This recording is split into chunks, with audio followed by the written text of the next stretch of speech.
বাইরে persimmon try করবো। এটা ফিনল্যান্ডে অনেক বেশি পাওয়া যায় অ্যান্ড এটা জাপানের জাতীয় ফল।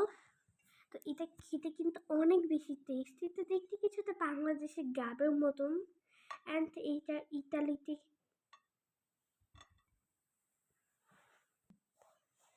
তো গাইস এটা ইতালিতে কাকি ফল বলে। তো এটা তো সব দেশে এখন পাওয়া যাচ্ছে, কিন্তু আমার এটা খুবই ভালো লাগে অ্যান্ড এটার টেস্ট অনেক বেশি সুন্দর।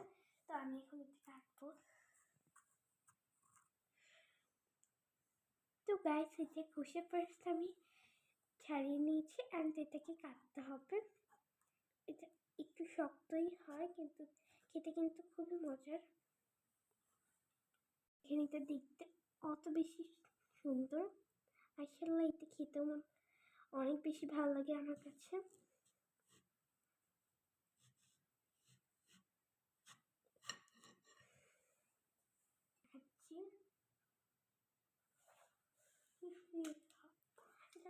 এটা অনেক বেশি মজার। আপনার কি এই ট্রাই করেছেন অবশ্যই